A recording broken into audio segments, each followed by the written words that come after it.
No cabe duda de que los monstruos tienen su reino en la mitología y en los relatos antiguos de quienes pretendían con ello dar lecciones de moral o bien intentar proteger la vida de sus conciudadanos.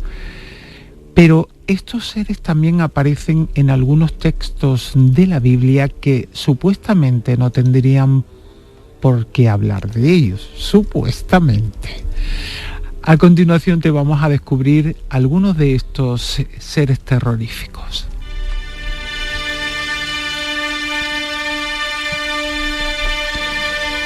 Es verdad, a priori nadie pensaría que en la Biblia tendrían cabida este tipo de engendros. Sin embargo, las Sagradas Escrituras están llenas de monstruos bíblicos que pueden no parecer del conocimiento común, que con tan solo escuchar su historia, pues ¿qué quiere que te diga? Que dan mucho miedo. ¿Cuál puede ser la razón de incluir a estas bestias en un libro religioso, Jesús? Bueno, la razón realmente es el miedo y sobre todo el hecho de saber que existen una serie de bestias que además no pueden venir de otra forma que no sea de la propia creación de Dios, ya que Dios lo creó todo en el cielo y en la tierra, y que precisamente pues podría poner fin a la vida de cualquier persona con un plumazo. Por lo tanto, este tipo de monstruos realmente lo que venían es, o tenían mejor dicho, un carácter aleccionador dentro de la Biblia. O sea, eran entidades que podrían aparecer si el hombre no era precavido, si no seguía los designios de Dios, si no temía aquellas zonas las cuales pues no debía pisar en absoluto o ir en absoluto, y por supuesto si desafiaba con altanería a cualquiera de los miedos que podrían tener precisamente por la propia existencia de este tipo de bestias que ya se contaban en las narraciones bíblicas y que, bueno, posiblemente la habrían visto otras personas que con suerte escaparon a sus garras y que si algún es aprensivo pues cometía la osadía de ir a ver si realmente eso era cierto o no, podría terminar maltrecho, muerto en este caso. El miedo siempre ha funcionado como un método de control. Desde las historias que se han contado, los cuentos que se contaban en las antiguas tribus a los niños para evitar que fueran de noche a ciertas zonas en las cuales, pues por supuesto, podrían ser atacados por depredadores o pudieran sufrir algún tipo de accidente por no tener precaución, hasta, por supuesto, el miedo como fusionador de la más profunda creencia religiosa, y que si se desafiaba por falta de miedo esta misma creencia, pues podría terminar con un castigo. Por lo tanto, siempre la figura del miedo ha sido utilizada para dejar grabado a fuego ciertas narraciones, ciertos datos, ciertas creencias que hacía que la persona tuviera bastante en cuenta que si eso no lo cumplía, terminaría por supuesto sus días siendo castigado y a lo mejor con la muerte. Los monstruos, pues, ¿qué papel jugaban en todo esto? El papel de fijador, realmente, de esa historia en la cabeza. Si había algún tipo de relato que tenía que ser, si interesaba que la persona lo asimilara, qué mejor que con un monstruo, que además, pues, las características se recordaban perfectamente y que a lo mejor con el paso del tiempo algunas de estas quedaban magnificadas, pues bueno, porque siempre y cuando se cuenta el relato de persona a persona o cuando va de voz en voz, de generación en generación, siempre se le añade algún detallito más a ese monstruo que lo haga mucho más fiero para las características de esa época. Bueno, ya que sabemos el motivo de su existencia, entramos en materia y comenzamos con la descripción de esas maravillosas y a la vez terroríficas criaturas. Empezamos Por dos de ellas, que tienen un nombre poco original, pero unas características que seguro te van a resultar difíciles de olvidar. Haciendo un estudio de todos ellos, es la que aparece en primer lugar. Entonces, viene descrita de una forma muy simple, ¿no?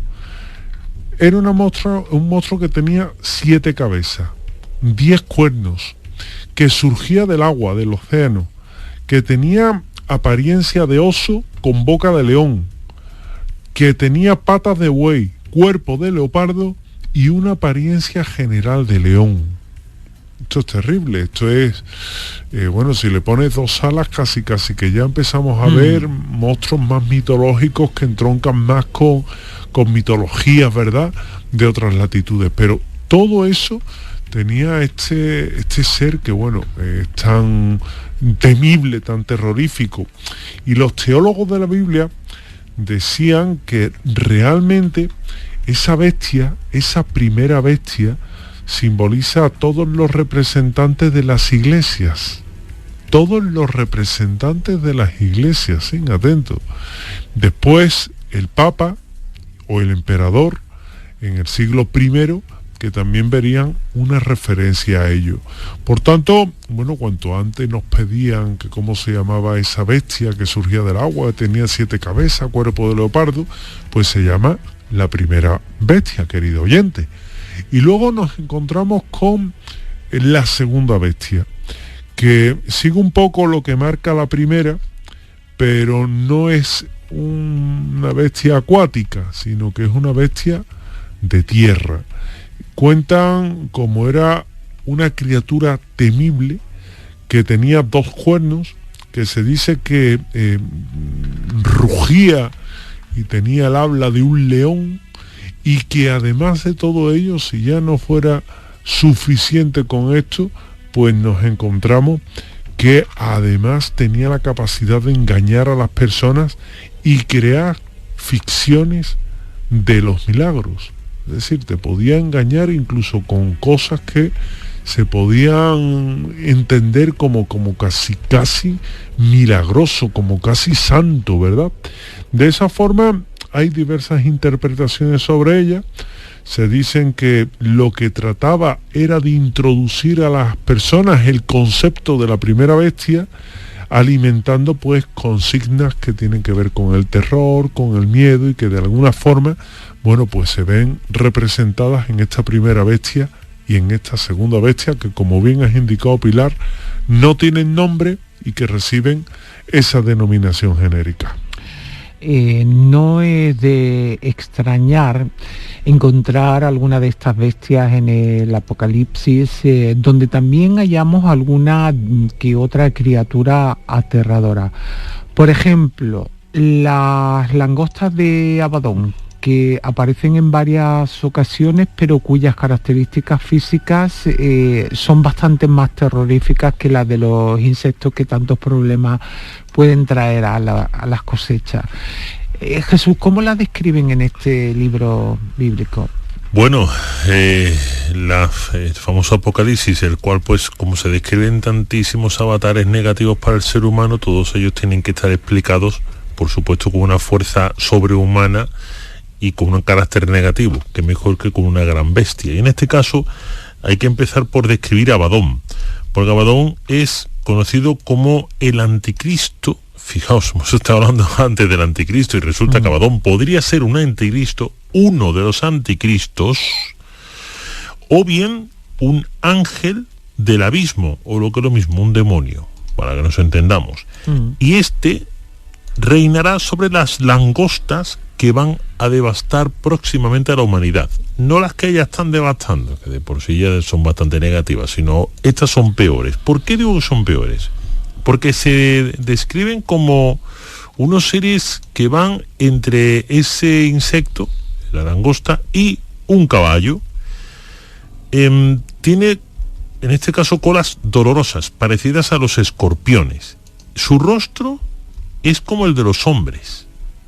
Además tiene pelo largo, como el de las mujeres, y usa unas coronas y unas armaduras de oro. este dato no lo entiendo bien en cuanto a la asignación de este metal puro a una langosta, que debe ser un bicho negativo. Pero bueno, a lo mejor es porque lo que querían describir, los que crearon este monstruo, es detalles que hicieran recordar a las personas su existencia y lo que venía a hacer aquí. Las criaturas, por supuesto muy temerosas, como así lo describen en este caso el libro del Apocalipsis, se defendían o atacaban picando con su cola, y picaban a los hombres causando tal dolor que, según decía en este texto, aquellas personas que sufrían su picadura pedirían la muerte antes de continuar con ese intenso sentimiento que les invadía después de esa picadura. Con lo cual, imaginaos, tiene que ser algo sumamente terrorífico. Lo que vienen a hacer estas langostas, por supuesto, es a devastar la tierra, sobre todo las cosechas. Por lo tanto, estaría relacionado con un apocalipsis, o una parte del apocalipsis en el cual fuera destrucción total de las cosechas para evitar que el ser humano pues pueda conseguir alimento, y por lo tanto pues una de esas muertes de la humanidad vendría precisamente por la falta de alimentación. Otro más de los tantos hechos que van a ocurrir, o que dice el Apocalipsis que va a ocurrir en poco tiempo. Pero de todas formas, según los teólogos, este tipo de animalillo, la langosta de Abadón, podría ser el insecto que más se parecería a las actuales plagas que está ocurriendo aquí en la Tierra.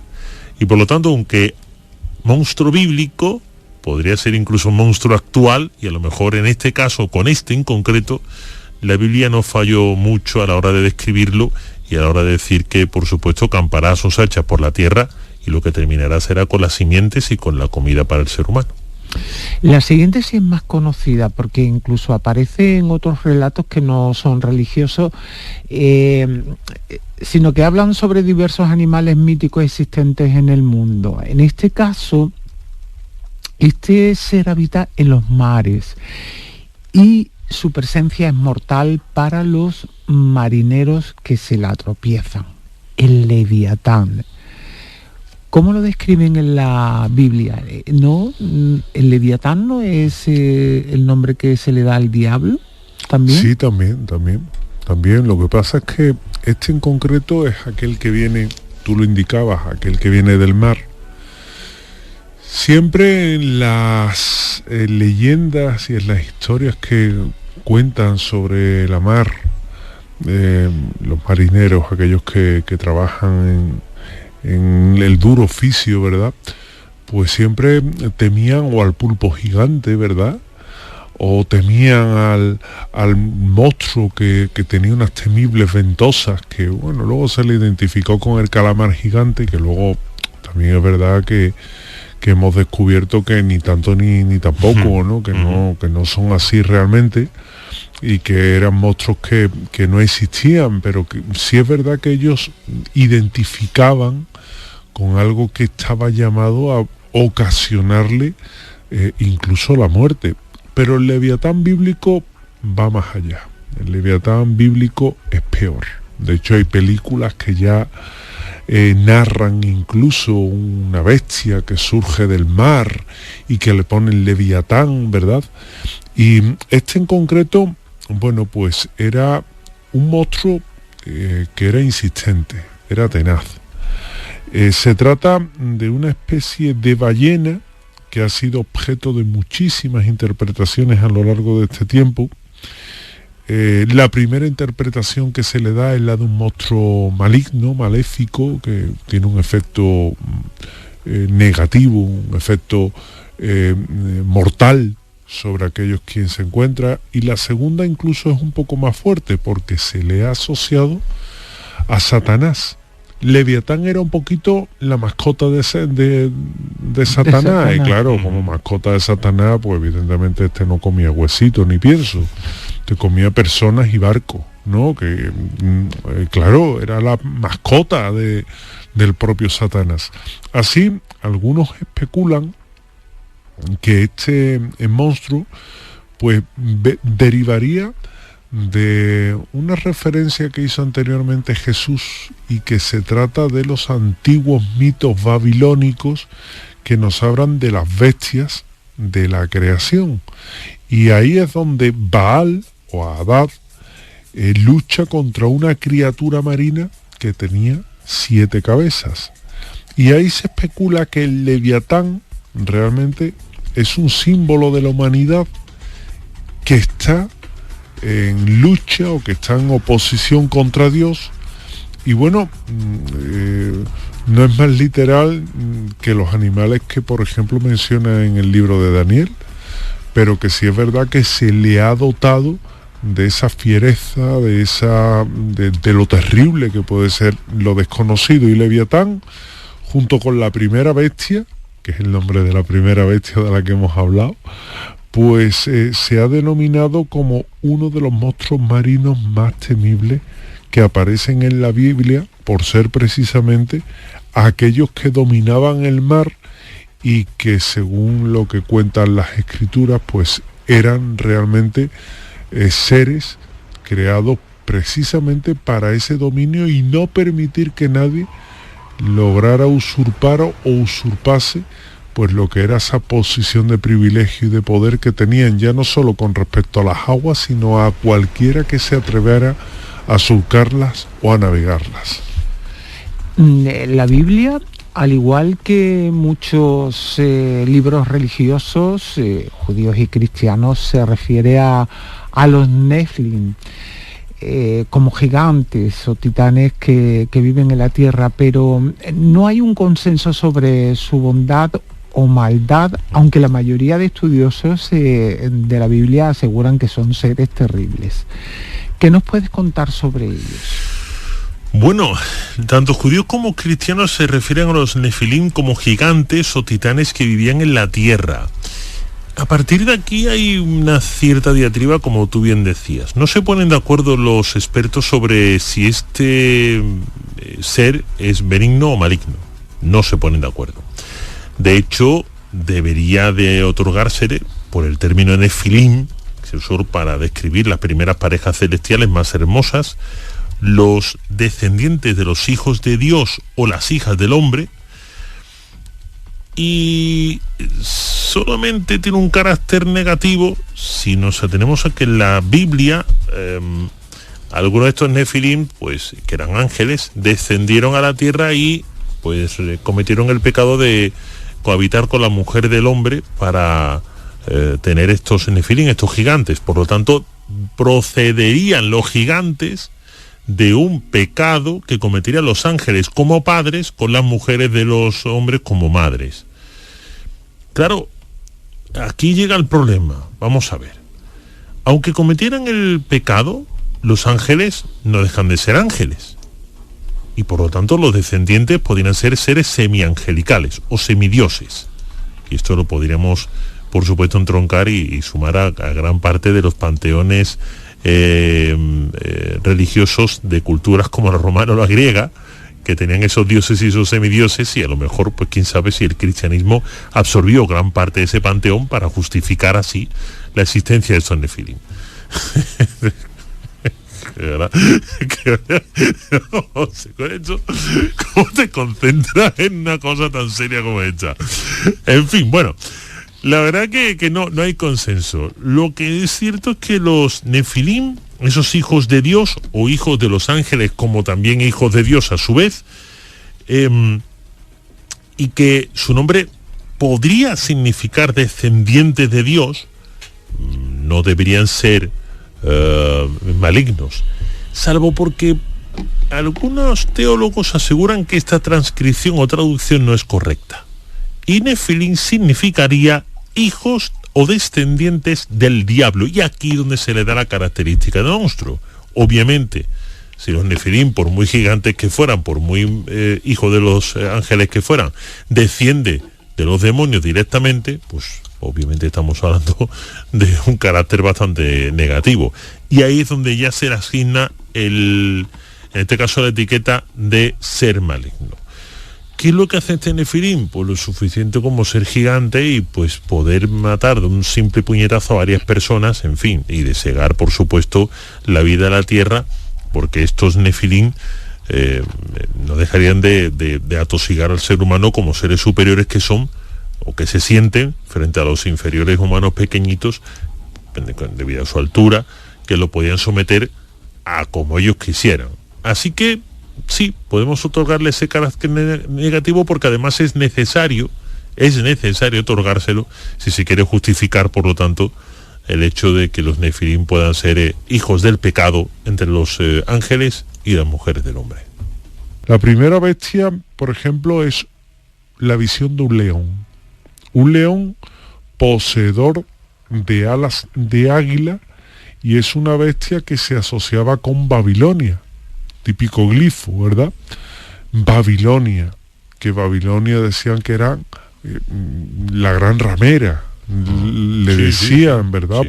Porque había perdido todo lo que era la ética, la moral, se vivía un clima de degeneración, que yo tampoco creo que fuera para tanto, pero la verdad es que ahí se encasilla la primera. La segunda bestia, que es una visión de una criatura que podríamos definir como una especie de oso, la cual se alzaba de un costado más que del otro, sí, estaba un poco así como quebradito, y ese oso realmente era un animal que tenía muy mala uva, y que aquel que cogía lo reventaba. Se ha identificado a ese oso con Persia. Fijaos, daos cuenta de una cosa. Diferentes épocas. Imperio persa. Otra época que fue anterior a... Bueno, primero, la primera época, Babilonia. La segunda, Persia. Fijaos, que viene a coincidir un poco con esas 4 naciones que vendrían un poco alejadas en el tiempo, antes que 4 bestias realmente, que 4 monstruos. La tercera bestia decían que era semejante a un leopardo con 3 cabezas y 4 alas de aves en su espalda, y que estaba,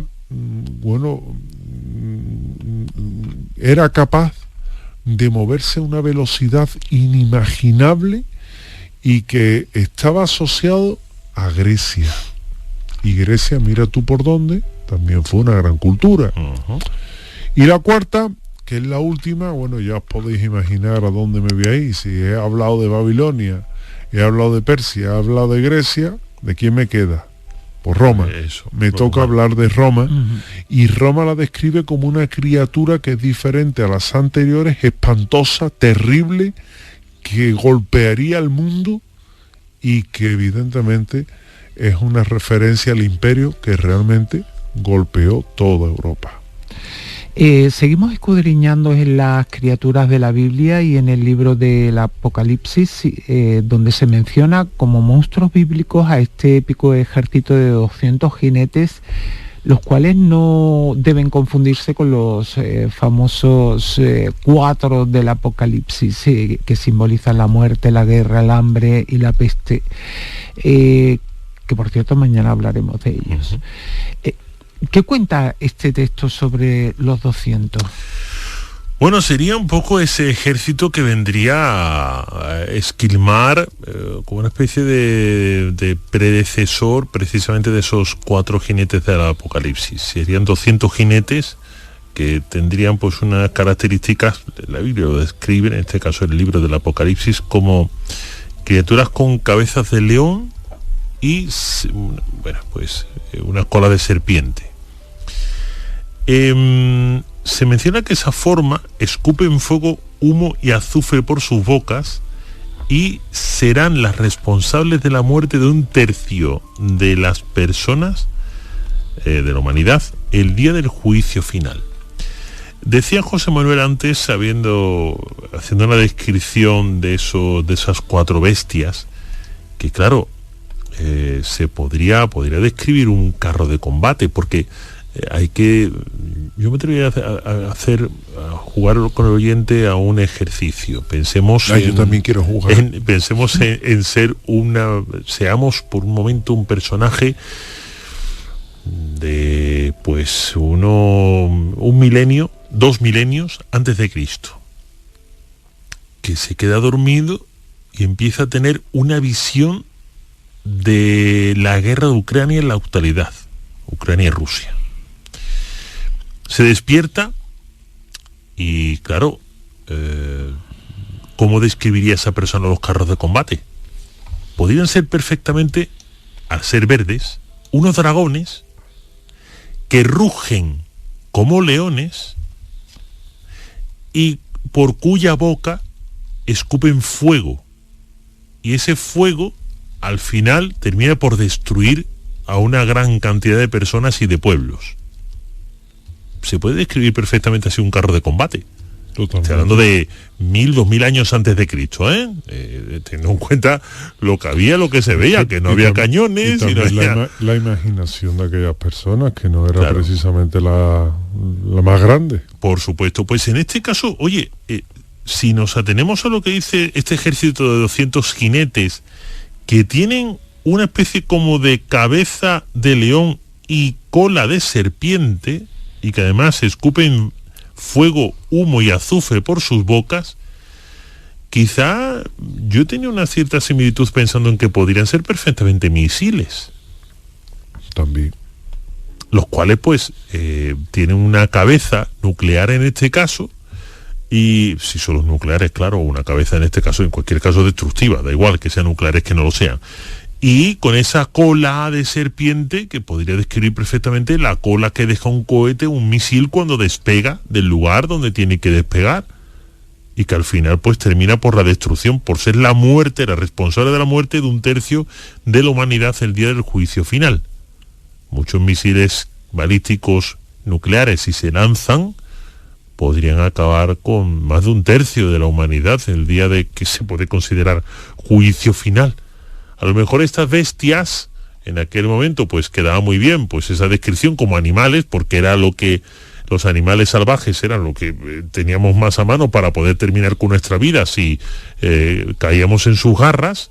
Hoy en día, pues sabemos que es un poco más difícil, pero oye, y quién sabe si esa descripción de antes no era pues por similitud con lo que ahora mismo pueden ser esos carros o armamento que puede ser utilizado contra el hombre en ese juicio final. Seguimos con estos seres, no vamos a abandonar este texto de la Biblia, porque también se describen unos monstruitos que aparecen más bien situados en la mitología asiática. Sin embargo, aquí lo incluye San Juan y le otorga una descripción igualmente terrible: el gran dragón. ¿Qué cuentan sobre él?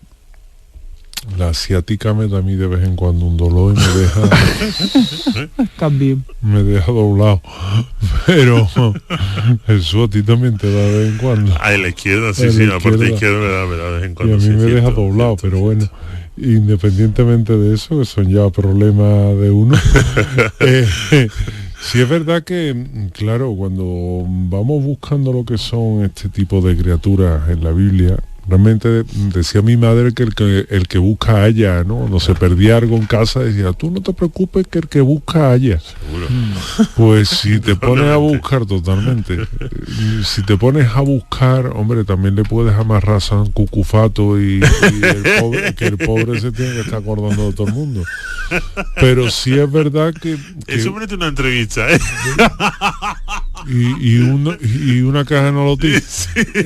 La cosa es que, bueno, vamos buscando estos monstruos que son tan desconocidos y son tan temibles, y en el libro del Apocalipsis se menciona cómo hay otros monstruos bíblicos que forman 200 jinetes, los cuales no pueden confundirse con los 4 jinetes del Apocalipsis, que eso es otra cosa, de la cual ya hablaremos, pero los 4 tipos que simbolizan precisamente la muerte, la guerra, el hombre y la peste, pues estos serían otros.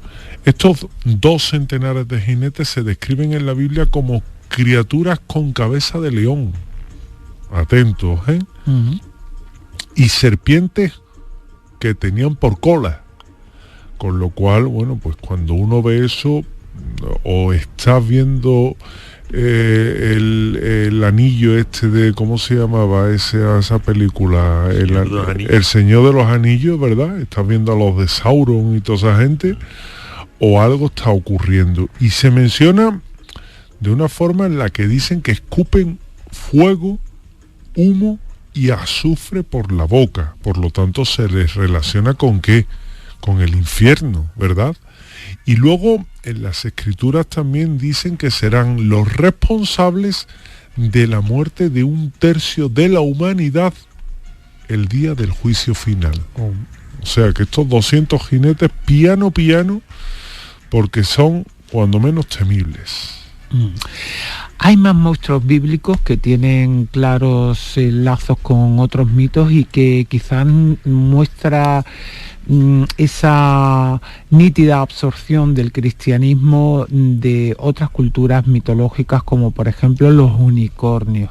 Que nos gustan los unicornios, ¿eh? Y aunque no se trate exactamente de un monstruo, ¿qué características le dan en este texto religioso? Bueno, se le da carácter de monstruo por una razón bien sencilla, porque proceden de una mitología o de ciertas mitologías anteriores al cristianismo, y por supuesto pues con todos esos seres mitológicos que puedan tener algún carácter positivo y que para esos pueblos, y que además de eso tengan unas ciertas características mágicas o superiores, había que disparar contra ellos bíblicamente hablando a la mayor brevedad posible. Y por supuesto los unicornios también fueron uno de ellos. Pero fíjate que hablamos antes de los nefilim como controvertidos. Los unicornios también son personajes controvertidos para la Biblia, por 2 razones.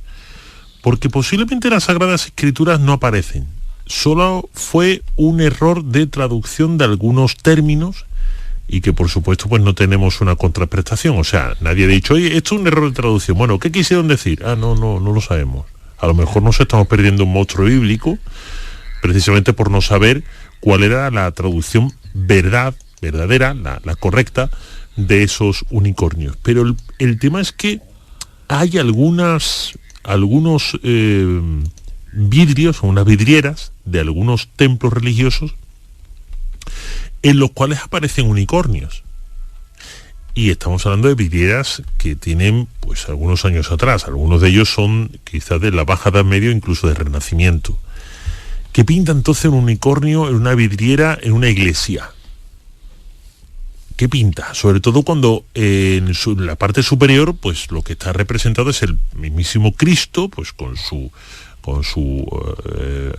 orla, con su corona. En algunas de ellos, creo recordar que en algunas poses como bendiciendo, una de la parte de abajo, pues una especie como de terreno, de tierra, donde él está mucho más grande y en un nivel superior, y debajo esos unicornios, amén de otra serie de animales. Y realmente en la Biblia, en las Sagradas Escrituras, se le da un carácter negativo. ¿Por qué? Por lo que decía anteriormente. ¿Y qué es lo que hace? Pues en vez de traer esa bendición, lo que hace es engañar al hombre, trayéndole maldición. Quiero decir con todo esto, aquella persona que ve un unicornio, o que vería un unicornio, según el relato bíblico, pensaría que es un animal bonito, bello, que le puede dar colmar de todo tipo de parabienes, pero lo que trataría con su belleza y con ese cuerno sobre todo, es de engañar a aquella persona que cae en sus fauces y llevarlo a ser sometido por toda la vida como sirviente de este unicornio. Algo que, bueno, pues puede cuadrar con todos los relatos bíblicos negativos de monstruos que hemos visto hasta ahora mismo, pero que realmente cuando se ve la actualidad, que se ve a los unicornios como esos seres, esos caballitos con cuerno, que son con sus crines de multicolor y todo positivo, y de hecho los incluso como juguetes para que los niños jueguen, y que son bellísimos y son chulísimos, y hay personas incluso que son fans de los unicornios, tienen muchos en casa en distintas figuras o incluso peluches. Es decir, cuando realmente se entera que existe una parte de la Biblia que los trata como unos monstruos bíblicos, pues a lo mejor le cambia un poco la forma de pensar. O bien no quieren saber nada de la Biblia, o bien a partir de ahora piensan que en su casa pueden tener un animal terrorífico, según estas Sagradas Escrituras. Por último, en este repaso que estamos haciendo por estos monstruos bíblicos, nos vamos a detener en el libro de Job, uno de los más antiguos de la Biblia, cuyo autor hace una descripción del Behemoth, del que hay que huir en cuanto se sospecha que pueda hacer acto de presencia. ¿Cómo lo describe este profeta? Bueno, pues Job dice en él que es una criatura gigantesca, de un gran poder, y que solo puede estar controlada o ser controlada por Dios. Que si se la deja y Dios ese día está haciendo otras cosas, bueno, cuando te das cuenta te ha liado un sape que es tremendo. Claro, daos cuenta, es tan temible que nadie más que Dios la puede controlar. O sea, ya me diréis vosotros, si la autoridad de Dios es máxima, a partir de ahí, este animal tiene que estar un peldaño por debajo de Dios. Y el resto estará un peldaño por debajo de este animal. Con lo cual, esto parece una tontería, pero este escalón que os acabo de hacer te viene también a determinar que había bestias que se las consideraba temibles. Y por eso se cuenta en las Escrituras que su cola era tan larga que se movía como un cedro. Yo la comparación nunca la he entendido, porque un cedro está más quieto que un bosque. Es decir, está ahí el árbol quietecito, no tiene problema, pero bueno, me imagino que lo daba por la frondosidad, por la robustez, ¿verdad? Por todo eso. Luego en esa descripción también ha llevado a algunos creacionistas a pensar, a decir que realmente era un dinosaurio que es lo que se cuenta en la Biblia, y ese dinosaurio sería el que se estaría ahí manifestando y el que haría ahí paz y guerra y el que se encargaría de poner ese miedo. Hombre, yo me lo imagino, ¿no? Es más, imaginaoslo hoy. Si tú ves a un dinosaurio por ahí andando por la calle y no lo has visto en tu vida, primero te llama la atención, ¿no? Y dices, uy, mira qué bonito, como en el Parque Jurásico. Pero luego ya cuando te pones a pensarlo dices, espérate, porque como sea un T-Rex, un tiranosaurio, venga por mí. Es decir, tampoco había una imaginación tal. Igual se basaba en un elemento, un animal del que se tenía referencias, ojo a lo que estoy diciendo, se había descrito según la tradición oral, es decir, que se conocía, y luego con el paso del tiempo, por su aspecto reptiloide, pues habría un poco sido deformado hasta ajustarse con el Behemoth. Y luego, bueno, pues hablar de monstruos bíblicos también es verdad que era sinónimo de miedo, de terror, que las características de cada criatura pues se amoldaban a una determinada situación. Es decir, yo os voy a explicar esto. Que tú eras un marino y en el mar no iban a llegar los monstruos. Yo creo un monstruo marino, no hay problema. Que tú vivías en las montañas. Yo te pongo un monstruo que vuela o que vive en las montañas. Y todo el mundo era susceptible de tener un monstruo que se lo pudiera o que le pudiera castigar. Fijaos, esto no es baladí, esto está hecho con mucha vista, ¿eh? Y se corresponde a ese Dios justiciero. Y luego también, pues evidentemente relatan situaciones que a nadie les gustaría vivir, ¿no? Dentro de esos propios relatos bíblicos. Sin embargo, bueno, pues hoy sigue siendo investigado, analizado y que de alguna forma se expresa un poco la historia de estos animales. Este monstruo, el Behemoth, además tiene una particularidad. Cuando se hace un estudio del libro de Job, donde aparece en el capítulo 11, versículos 15 a 24, muy poquitos versículos para describir a esta bestia, realmente hay algunos estudiosos que solamente piensan que lo que trató de describir Job fue una bestia, porque el término Behemoth en plural, en hebreo, son bestias. Y no da una descripción con detalle de la misma. Se piensa que fue algún tiempo después cuando Fray Luis de León le dio una traducción un poco sacada de contexto de lo que sería esa bestia. Y él pensó que debía ser un animal muy grande, similar a un elefante, que sin embargo fuera como una especie de toro y que comiese hierba, pero que además esa bestia, eso, que además esa bestia tendría un carácter negativo, y que Job lo que intentaba decir realmente era que había visto algo que había sido creado por Dios, pero para maldecir y para destruir al ser humano.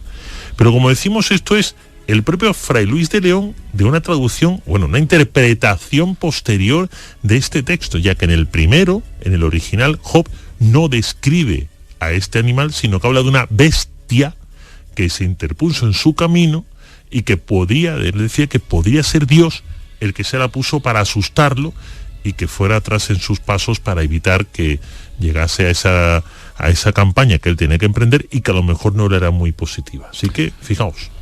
Sea para tratar de enseñar a las nuevas generaciones de tiempos pasados que por ciertos lugares no se debía pasar, o bien para advertir de las consecuencias que tendrían para jóvenes y adultos abandonar las costumbres y creencias imperantes, la Biblia está llena de relatos en los que sus protagonistas son seres terroríficos. No sabemos si todo esto es producto de la imaginación del que lo cuenta, o bien una visión distorsionada de algún ser vivo.